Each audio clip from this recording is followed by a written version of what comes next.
చేస్తానని దేవుడు మాకి వాగ్దానం ఇచ్చాడు. దేవునికి స్తోత్రం. హల్లెలూయా. ఎండని ఎముకలతో మాట్లాడిన దేవుడు అండి మన దేవుడు. ఎండని ఎముకలకి జీవం పోసిన దేవుడు మన దేవుడు. అయితే నాకు అప్పటి వరకు పరిచయం లేని వాక్యాలతో దేవుడు నాతో మాట్లాడుతూ దినదినము నన్ను బ్రతికిస్తూ మరి ఆత్మీయంగా నేను ఎంతగానో దేవుడిని ఎదగడానికి దేవుడు కృప చూపిస్తూ ఉండేవాడు. అయినా మనుషుల నుంచి వచ్చే హింసలు, నిందలు, బాధలు తప్పలేదండి. అయినప్పటికీ కూడా నాకు దర్శనం ఉంది కాబట్టి నేను దేవుణ్ణి విడిచిపెట్టలేదు. చెప్తున్నాను, ప్రార్థనకున్న ప్రాముఖ్యతను మనం చూద్దాం. చూడండి, ప్రార్థన మన పరిస్థితులను మారుస్తుంది. బైబిల్ గ్రంథంలో ఎంతో మంది ఉన్నారు, ప్రార్థించే స్త్రీలు ఉన్నారు, ప్రార్థించి స్వస్థతలు పొందుకున్న వారు ఉన్నారు. చూడండి, లూకాసు వార్త 18వ అధ్యాయము 35వ వచనంలో ఇక్కడ మనము ఒక వ్యక్తిని మనం చూడొచ్చు. లూకాసు వార్త 18వ అధ్యాయము. నేను ఏ వాక్యం ప్రిపేర్ అవ్వలేదండి, కానీ దేవుడు నడిపిస్తున్నటువంటి రీతిని మాత్రమే నేను నా కొద్ది సమయాన్ని ఉపయోగించుకోవాలని ఆశపడుతూ ఉన్నాను. 18వ అధ్యాయము 35వ వచనంలో, ఆయన ఎరుక పట్టణములకు సమీపించినప్పుడు ఒక గుడ్డివాడు త్రోవ పక్కన కూర్చుని భిక్షం అడుగుకొనిచుండెను.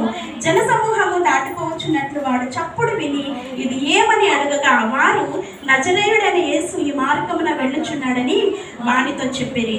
అప్పుడు వాడు, యేసు దావీదు కుమారుడా, నన్ను కరుణించుమని కేకలు వేయగా, ఊరకుండుమని ముందర నడుచుచుండిన వారు వానిని గద్దించింది. కానీ వాడు మరి ఎక్కువగా, దావీదు కుమారుడా, నన్ను కరుణించుమని కేకలు వేసెను. అంతటా యేసు నిలిచి వానిని తన యొద్దకు తీసుకుని రమ్మనెను.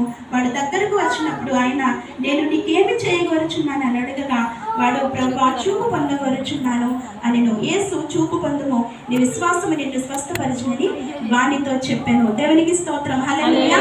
ఇక్కడ పుట్టి గుడ్డివాడైన ఒక వ్యక్తిని మనం చూస్తున్నామండి. ఎవరు వస్తున్నారు అని అడిగినప్పుడు యేసు ప్రభు వారి గురించి అక్కడ చెప్పినట్లుగా మనం చూస్తూ ఉంటున్నాం. ఏమని ప్రార్థన చేస్తున్నారండి? దావీదు కుమారుడా, దాటిపోవద్దు అని, నజరేతు వాడా, నన్ను దాటిపోవద్దు అని ప్రార్థన చేస్తున్నారండి. ఎవరు అంటే మనలాగా దేవుని ఎరిగిన బిడ్డ కాదు. మీకు నాకు ఒక దైవజనులు, ఒక మంచి సేవకులు దేవుని గురించిన బోధించినటువంటి వ్యక్తి కాదు. ఆ వ్యక్తికి దేవుడు అంటే ఎవరో తెలుసా? దేవుడు అంటే ఎవరో తెలియదు. యేసుప్రభు అంటే ఎవరో తెలియదు. చెప్తే లేఖనాల ప్రకారం హిస్టారికల్ గా మేము చూస్తే గనక అతను ఒక అన్యుడు అని చెప్పబడుతూ ఉందండి. దేవునికి స్తోత్రం. ఒక అన్యుడుగా ఉండి ఆయన యొక్క విశ్వాసం చూడండి, యేసుప్రభుని గురించిన వార్తను విని ఆయన స్వస్థపరుస్తాడు అని ఆయన విశ్వాసం ఇచ్చినట్లుగా మనం చూస్తూ ఉంటున్నాం. గుడ్డివాడికి ఎవడన్నా సమాధానం కరెక్ట్ గా చెప్తారండి? పుట్టుక నుంచి గుడ్డితనంతో ఉన్నాడు. అయినప్పటికీ కూడా తన ఆసక్తిని చూస్తే ఆయన ఎవరు అని గుణగణాలను కూడా తెలుసుకున్నట్లుగా చూస్తూ ఉన్నాం. ఆయన ఏ వంశపు వాడో